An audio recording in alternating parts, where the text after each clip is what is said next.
नमस्कार दोस्तों, स्वागत है आपका एक बार फिर से हमारे इस चैनल समग्र ज्ञान पर। दोस्तों, अगर आप अपने जीवन में कुछ नया सीखने की चाह रखते हैं तो चैनल को सब्सक्राइब जरूर कर ले। अगर आपकी कोई मनोकामना है जो काफी दिनों से पूरी नहीं हो रही है तो शिव महापुराण का एक बहुत ही अद्भुत उपाय है। मात्र शमी की 5 पत्तियों से आपको ये उपाय करना होगा, सब कुछ होगा। आपके पास में की समस्या खत्म होगी या परिवार की संपदा बढ़ेगी, मान सम्मान बढ़ेगा। आपकी जो भी मनोकामना होगी पूरी जरूर होगी और माता लक्ष्मी जी की कृपा आप पर इतनी बरसेगी कि मात्र 3 महीने में आपको इसका असर दिखाई देने जरूर लगेगा। पूज्य गुरु जी की कथा से सुनकर के और समझ करके पूरे उपाय को बड़े ही विस्तार से बताऊंगा, परंतु उससे पहले आप सबसे छोटी सी गुजारिश करूंगा कि जो लोग पहली बार आए हैं चैनल को सब्सक्राइब जरूर करना और वीडियो को लाइक करके महादेव जी का कोई सा भी प्यारा नाम कमेंट बॉक्स में लिखना मत भूलिएगा। इस पूरे वीडियो के अंदर मैं आपको 3 उपाय बताने वाला हूं जो आपकी धन की समस्या, मनोकामना पूर्ति का और साथ ही साथ आप अगर किसी भी समस्या में पड़ जाओ तो आपके घर की सारी समस्याओं का समाधान जरूर करेगा। ठीक है, सबसे पहले बात करते हैं पहले वाले उपाय की तरफ। ध्यान से सुनना, समझने की कोशिश करना। जो पहला वाला उपाय है, सबसे पहले तो ये चीज सुन लेना किन लोगों के लिए है,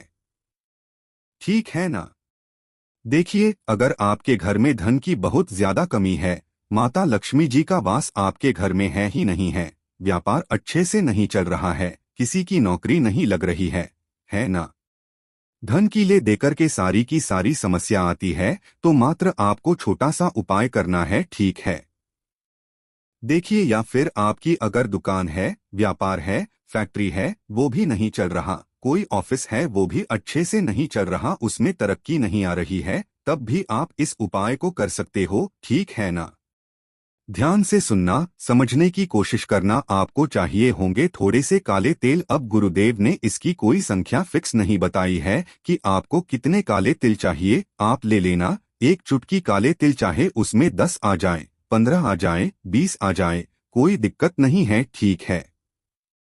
इसी के साथ में आपको चाहिए क्या, कांटा। अब ये कौन सा कांटा, अगर आप यहाँ पर देख पा रहे हो तो ये वाला जो पेड़ होता है ना, इसको बबूल का पेड़ कहते हैं। यहाँ पर आपको बेल के फल का कांटा नहीं चाहिए, यहाँ पर बबूल का जो ये पेड़ है ना, इसका कांटा चाहिए। ये जो बबूल की पत्तियां होती हैं ना, ये भी लगभग शमी की पत्तियों की तरह ही होती है, तो आपको पत्तियां इसकी नहीं लेनी है, परंतु आपको बबूल के पेड़ का ये जो कांटा होता है ना, ज्यादा कांटा नहीं, मात्र एक कांटा आपको चाहिए, ठीक है ना। तो आपने थोड़े से काले तेल ले लिए, एक बबूल का कांटा ले लिया, इसी के साथ आपको चाहिए शमी पत्तियां। कितनी पत्तियां, जैसा आपने देखा था 5 पत्तियां आपको इसकी चाहिए। गुरुदेव ने अपनी कथा में जोर करके बताया था, इन तीनों चीजों का इतना बड़ा प्रभाव होता है कि आपने कभी सोचा नहीं होगा, ठीक है ना।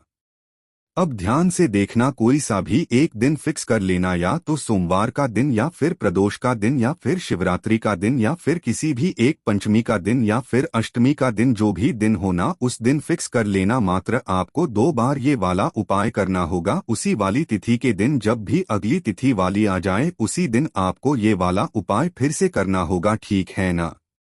केवल 2 बार गुरुदेव ने जैसा बताया, तो आपने ले ली 5 शमी की पत्तियां, एक बबुल का कांटा और थोड़े से काले तिल। इन सभी को आपको अपनी मुट्ठी में भरना है, और मुट्ठी में भरने के बाद में अगर आपकी कोई दुकान है जो अच्छे से नहीं चल रही है, काफी सारी समस्याएं आ रही है, ग्राहक आ नहीं रहे हैं, या फिर स्थिरता आ गई है, बढ़ोतरी कुछ हो ही नहीं रही है, तो आपको इस दुकान पर से 21 बार उतारना है। कितनी बार उतारना है, 21 बार के सामने खड़े हो जाना और उसके ऊपर ओम नमः शिवाय मंत्र का स्मरण करके आपको 21 बार घड़ी की सुई की दिशा में उतार लेना, ठीक है ना। अगर आपके दुकान में ये कोई ऑफिस है तो ऑफिस के सामने से उतार लेना, और अगर आप अपने घर में धन की बहुत ज्यादा कमी है तो घर के मेन गेट पर जाना, यानी कि मुख्य द्वार पर, और मुख्य द्वार पर जाकर के यहाँ पर आपको 21 बार उसे उतार लेना है। इस तरीके से घड़ी की सुई की दिशा में घुमा लेना, ठीक है ना। मुट्ठी में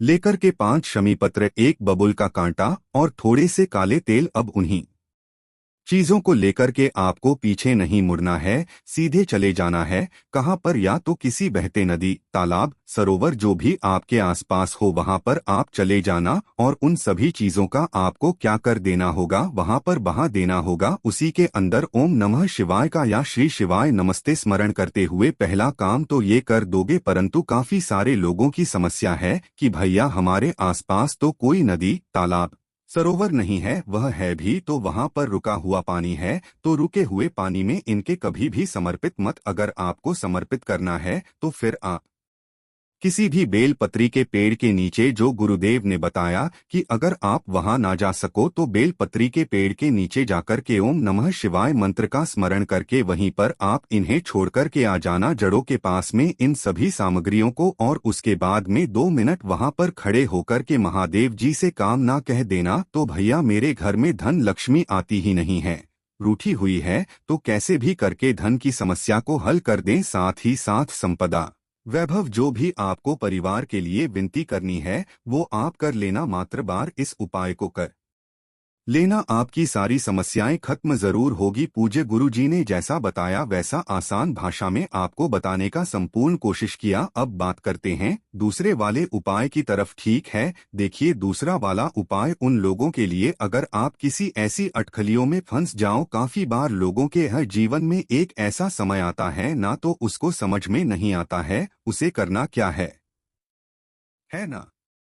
वो अटकलियों में से आप निकल नहीं पा रहे हो। एक समस्या पूर्ण होती है, दूसरी आ जाती है, दूसरी पूर्ण होती है, तीसरी आ जाती है, तीसरी पूर्ण होती है, चौथी आप समस्या आ जाती है। एक के बाद एक आपके जीवन में किसी भी तरीके की आ रही है तो मात्र एक छोटा सा उपाय करना स्टार्ट कर देना। छोटा सा उपाय है, मात्र छोटा सा। आपका जीवन ना सुधर जाए तो कहिएगा, आपको लेना होगा थोड़ा सा लाल चंदन। अब कौन सा लाल चंदन लेना है? आपको पिसा हुआ। देखिए गुरुदेव हमेशा कहते हैं कि आप हमेशा इस तरीके से लाल चंदन की मुठिया रख लिया कीजिए, ठीक है ना? इसे घिस करके काम में लिया कीजिए। परंतु अगर आपके पास में फिर भी ना हो तो आप पिसा हुआ लाल चंदन लेना। एक लेना तांबे का लोटा, इसके अंदर भरना आपको अपने घर का शुद्ध जल भर लो। इसी के बाद इसी के अंदर वो एक चुटकी लाल चंदन आपको इसी के अंदर मिला लेना है, ठीक है ना?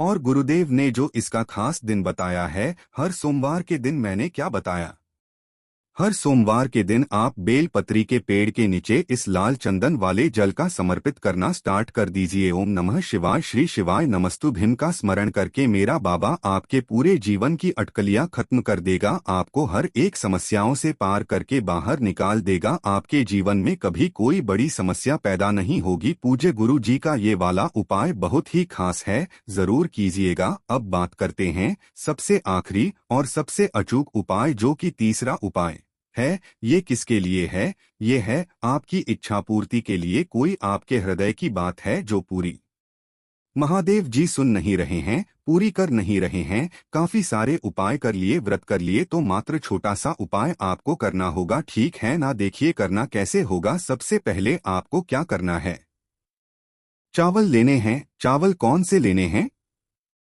अक्षत का मतलब क्या है? कहीं से भी कोई खंडित ना हो, टूटा फूटा ना हो। कितने चाहिए? मात्र 2 चावल चाहिए, है ना? एक चावल वाला उपाय अलग है, ये 2 चावल वाले हैं, है ना? 2 चावल आपको लेने हैं। इसी के साथ आपको लेना होगा थोड़ा सा केसर, है ना? अब केसर बहुत ज्यादा महंगी है तो आप ज्यादा मत लेना, 2 से 3 कलियां ले लेना इसकी। अब इस कलियों को आपको करना क्या होगा, यहाँ पर गाय माता का कच्चा दूध लेना और उसी के अंदर आपको क्या करना होगा, थोड़ी सी केसर डाल देनी है ना? तो और उसी दूध के अंदर आपको क्या करना, वो दोनों चावल को डाल देना है। क्या कर देना है? दोनों चावल को डाल देना है। थोड़े समय बाद में जो चावल है ना, दूध में और केसर में डूबे हुए जो 2 चावल हैं, है ना, यही 2 चावलों से आपको उपाय करना है। उसके बाद में आपको लेना होगा एक बेलपत्र जो कहीं से भी खंडित ना हो, और साथ ही साथ जो भी आपके घर में लाल चंदन मिल जाए, लाल चंदन, पीला चंदन मिल जाए, पीला चंदन जो भी मिल जाए वो ले लेना। और साथ ही साथ ले लेना आपको 1 लोटा शुद्ध जल। मेरे देव आदि देव महादेव जी के ऊपर समर्पित के लिए इन सभी सामग्रियों को लेकर के कहाँ पहुँचोगे? भोले बाबा के मंदिर शिवलिंग के पास हमेशा की तरह बताऊंगा, इधर उत्तर दिशा यानी कि नॉर्थ डायरेक्शन की तरफ आपको मुंह करके खड़ा हो जाना है। अब ध्यान से सुनना, जब आप इन अक्षत को यहाँ से निकालोगे ना, तो देखो ध्यान से, इसके अंदर से जो आप अक्षत है ना, उन्हें निकाल कर के ही लेकर के घर पे वहाँ मंदिर चले जाना। अब ये जो कटोरी है ना, जिसके अंदर गाय माता का कच्चा दूध और केसर वाला है, इसे आप किसी भी पेड़ पौधे के नीचे डाल देना, ठीक है ना। मात्र आपको वो 2 चावल के चाहिए, ठीक है ना। अब आपको करना क्या होगा? सबसे पहले तो आपको 1 लोटा शुद्ध जल मेरे देव आदि देव महादेव जी की शिवलिंग पर ठीक ऊपर समर्पित करना होगा। ओम नमः शिवाय, श्री शिवाय नमः पंचाक्षरी मंत्र या श्राक्ष श्री मंत्र का स्मरण करना है। ये कर लोगे। ये करने के बाद में जो आपके पास में एक बेलपत्री है, उस एक बेलपत्री की पत्तियों पर, इन तीनों पत्तियों पर अगर आपके पास में लाल चंदन है तो लाल चंदन ठीक, पीला चंदन है तो पीला चंदन ठीक, एक एक बिंदी चिकने हिस्से की आपको लगानी है ना, चिकने हिस्से की तरफ। और जो आपने 2 चावल के दाने लिए हैं ना, 1 लोटा शुद्ध जल चढ़ाने के बाद में आपको वो दोनों चावल के दाने अपनी कामना कहकर के यहाँ महादेव जी की शिवलिंग के ठीक ऊपर समर्पित कर देना है ना। यह भी समर्पित कर दिया और इसी के ऊपर आपको एक बेलपत्र समर्पित करना होगा। जिधर की तरफ आपने चंदन लगाया है ना, वो चंदन ठीक चावल के ऊपर आना चाहिए, ठीक है ना। पत्ती कैसे लगाओगे? डंडी जो रहेगी वो रहेगी जलाधारी के तरफ में, और जो बड़ी वाली पत्ती वो आपकी तरफ में। देखिए, चावलों के ऊपर ही आपको ये बेलपत्र जो है समर्पित करना है। समर्पित करने के बाद में आपको 2 मिनट यहाँ पर बैठना है और आपको 11 बार एक मंत्र का स्मरण करना है। ध्यान से सुनना, वो वाला जो मंत्र होगा वो ओम नमः शिवाय नहीं होगा, शिवाय नमः ओम होगा। उल्टा मंत्र आपको यहाँ पर स्मरण करना है 11 बार, शिवाय नमः ओम, ठीक है ना। इस तरीके से आपको 11 बार इस मंत्र का स्मरण करना है और उसी के बाद में आपको अपने घर की तरफ वापस चले आना है। आपकी जो भी इच्छा होगी वो पूरी जरूर होगी। पूज्य गुरुजी ने जैसा अपनी कथाओं में बताया, आसान भाषा में आपको बताने का संपूर्ण कोशिश कर रहा हूँ। वीडियो पसंद आया हो तो लाइक जरूर करना, साथ ही साथ चैनल को सब्सक्राइब जरूर कीजिएगा। धन्यवाद।